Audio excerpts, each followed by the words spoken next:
할렐루야. 하나님께서 여러분의 삶에 놀라운 은혜를 함께 하시기를 축복합니다.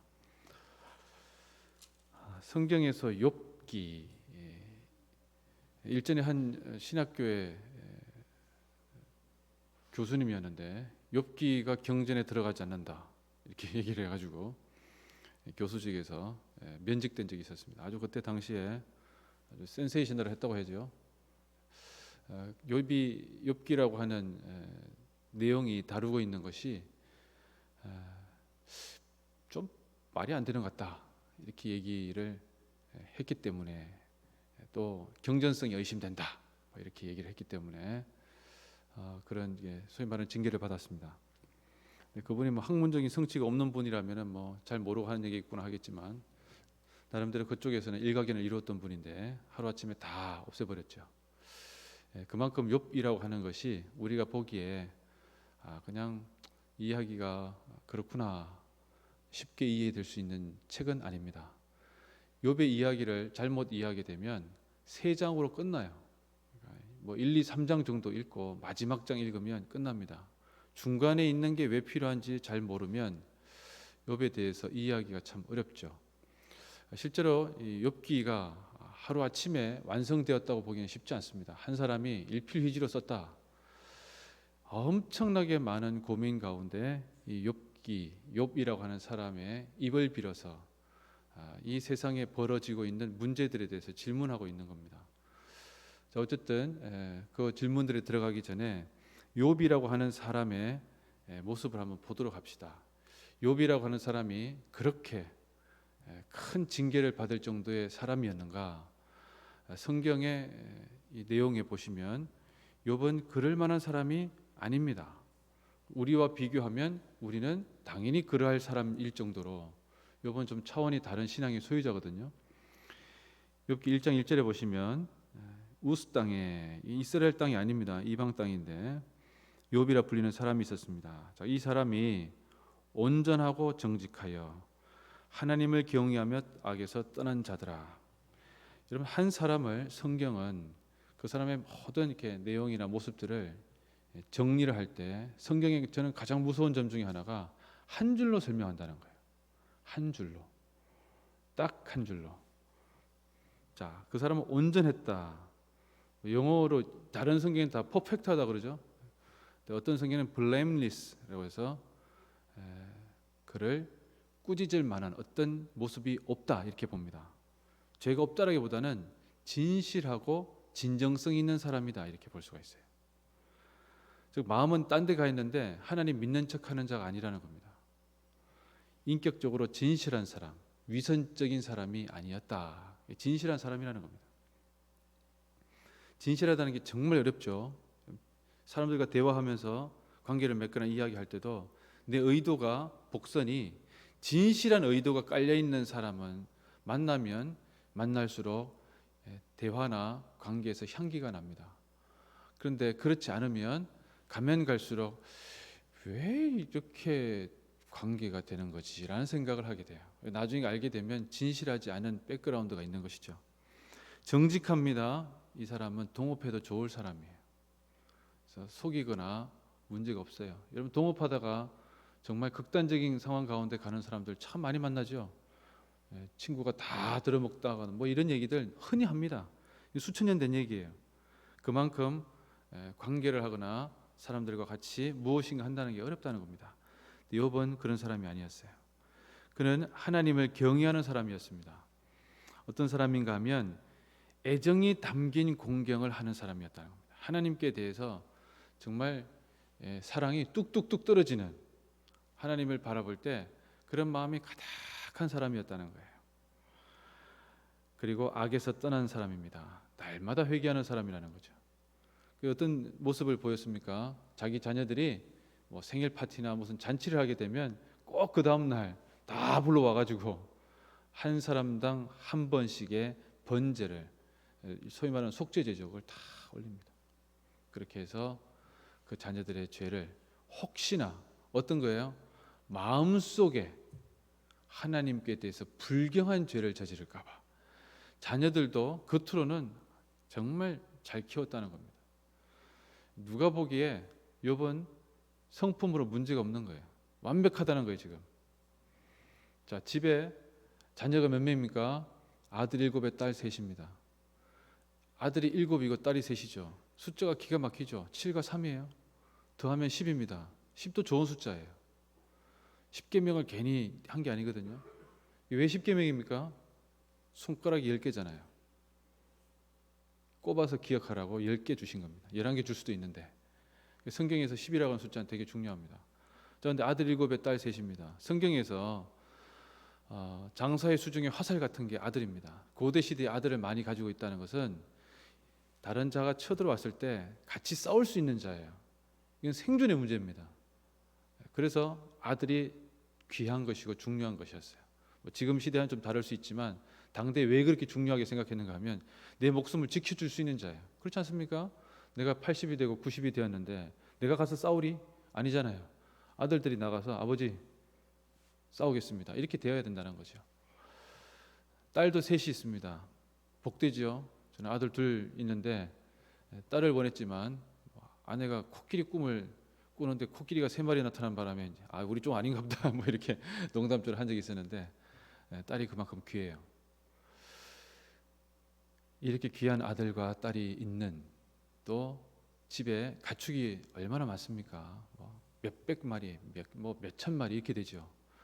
욥은 유목민이 아닙니다. 이 사람 자기 집이 있는 사람이에요. 농경으로 거주하고 있으면서도 엄청난 거부입니다. 당시 그 지역 사회에서 유지 중에서도 유지예요.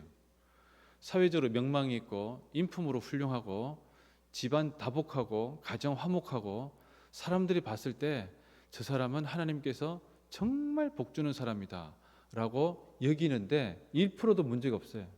아무 문제가 없는 사람입니다. 자, 그런데 문제가 이 전제를 딱 깔고 시작하죠. 하나님께서 하늘에서 어전회의를 열어요. 그래서 사탄이 하나님의 어전회의에 와 있습니다. 여러분, 상당히 재미있는 대목입니다. 하나님께서 사탄도 실제로는 운영하신다, 또는 하나님이 부활하기보다는 그런 개념 자체가 들어있는 게 상당히 재미있습니다. 아무튼 하나님께서 얘기합니다. 너 뭐 다 다녀보고 있는데 정말 내가 사랑하는 욥을 봤냐? 정말 괜찮지 않냐? 내가 창조물 중에서 정말 피조물 중에서 괜찮지 않냐? 이 칭찬을 지금 하시는 겁니다. 그런데 사탄이 역시 사탄이에요. 자, 9절 질문은 정말 무서운 질문입니다, 여러분.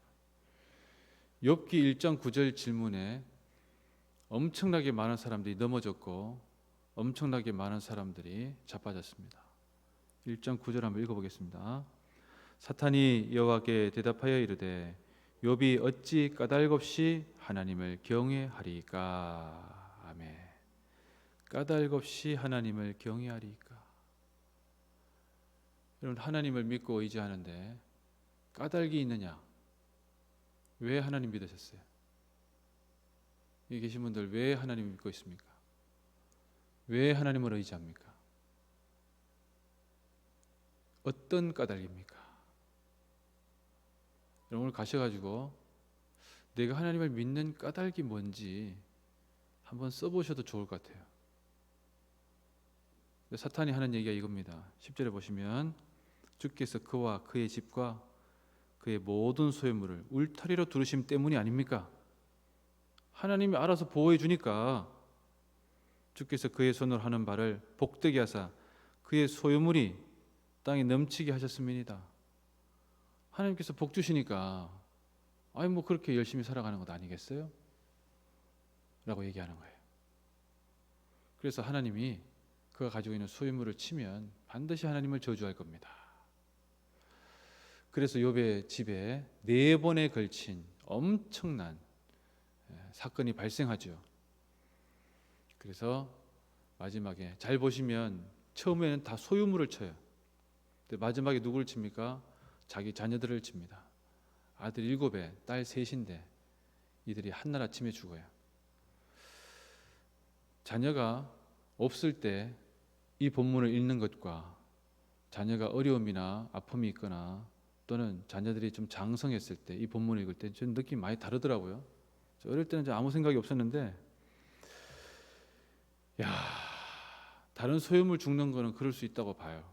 근데 자녀가 죽는다는 것은 그게 가능한 얘기냐? 한 명 죽어도 평생 가슴이 묻고 살아가는데, 7의 딸 셋이 죽었는데, 그렇지 않습니까? 제가 알고 있는 분은 아이가 방황해서 기차에 치여 죽었어요. 술에 취했었거든요. 평생 그 아이에 대해서 왜 죽었는지, 왜 죽였는지, 왜 죽어야 했는지, 그래서 찾아봅니다. 내가 옛날에 뭔 잘못을 저질렀는가. 생각해보니 옛날에 먹고 살기 힘들어가지고 집에서 막걸리 빚었던 생각이 났어요. 평생 하나님 앞에 그걸 회개하며 살아갑니다. 그런 거예요. 자녀의 죽음은. 그렇지 않습니까? 그런데 욥의 대응을 보십시오. 20절과 21절입니다. 욥이 일어나 겉옷을 찢고 머리털을 밀고 땅에 엎드려 예배하며 이르되, 21절 같이 읽어보겠습니다. 이르되 내가 모태에서 알몸으로 나왔사온즉 또한 알몸이 거리로 돌아가올지라 주시니도 여호와시요 거두시니도 여호와시오니 여호와 이름이 찬송을 받으실지니이다 하고. 아멘. 옛날에 이제 적신이라고 했습니다. 적신. 지금 내가 모태에서 적신으로 나왔사온즉이라고 되어 있는데, 적신 붉은 몸이라는 뜻이죠. 아이들 처음 태어났을 때 하얗잖아요. 내가 아무것도 세상에 가지고 온 것이 없는데 내가 가지고 있는 그 무엇 다 하나님께서 주신 것인데, 주신 분도 하나님이시고 가져가시는 분도 하나님인데 내가 무슨 원망을 하겠느냐 라고 하는 이 욥의 대답. 이 욥의 대답에 정말 고개를 숙입니다. 3장 이후로 아무리 많은 이야기가 있다 할지라도 솔직히 저는 이 대답에서 그냥 정리될 수밖에 없다는 생각을 해요. 잘 보시면 2장 이후부터는 욥이 하나님과의 관계 속에 좀 다른 국면으로 들어가게 되는데, 그럼에도 불구하고 주신 자도 여호와시고 취하신 자도 여호와이시다. 오직 여호와 이름이 찬양을 받으실 것입니다. 여러분, 이 찬양을, 이 찬송을 우리가 취할 수 있는가? 우리는 조금만 나에게 뭐가 생겨도 도대체 하나님 왜 이러신지 모르겠다고, 내가 뭐 그걸 그렇게 잘못했냐고, 욥에게 내 자신을 대어 보십시오. 아무것도 아닙니다. 나는 마땅히 죽어 골백 번 죽어도 마땅해요. 그런데 욥은 주시니도 여호와시고 취하시니도 여호와십니다. 이 고백을 합니다. 그럼에도 불구하고 나에게 일어나는 고통의 문제에 대해서 욥의 이야기를 계속 들어볼 필요가 있겠죠. 아마 저는 제 목표라기보다는 꿈 중에 하나가 욥기를 강의하는 건데 쉽지 않을 것 같아요. 여러분, 욥의 친구들이 앞으로 좀 살짝은 살펴보겠습니다만은 욥에게 했던 질문은요, 이 시대에 누구나 할 수 있는 어느 신학자가 하는 질문이나 똑같은 질문을 하는 거예요. 그 질문에 대한 욥의 항변은 정말 눈물겹기가 그지없습니다. 그럼에도 불구하고 우리가 다시 한 번 더 오늘 물어봤으면 좋겠습니다. 내가 하나님을 경외하는 이유가 무엇인가? 까닭 없이 하나님을 경외하는가? 하나님 이것 저것 이렇게 해주십시오. 만약에 안 해주신다면 이런 식의 대화가 기도의 주제를 이루고 있다면 욥기를 다시 보셔야 됩니다. 그리고 더 나아가서 그 모든 것들을 뒤로 하고 하나님은 알아서 마음대로 하시는 분이셔 라고 실망했다면 다시 한 번 더 욥으로 돌아오셔야 됩니다.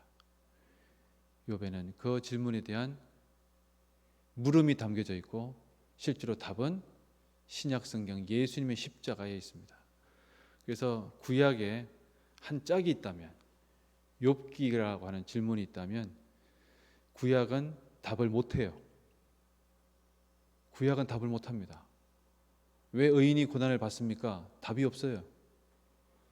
예수 그리스도의 십자가에서 답을 찾을 수가 있습니다. 찾는 분도 있고 못 찾는 분도 있어요. 앞으로 그런 기회가 왔으면 좋겠습니다. 아무튼 여러분들 오늘 이 말씀을 한번 유심하게 들여다봤으면 좋겠습니다. 까닭 없이 하나님을 경외하리이까?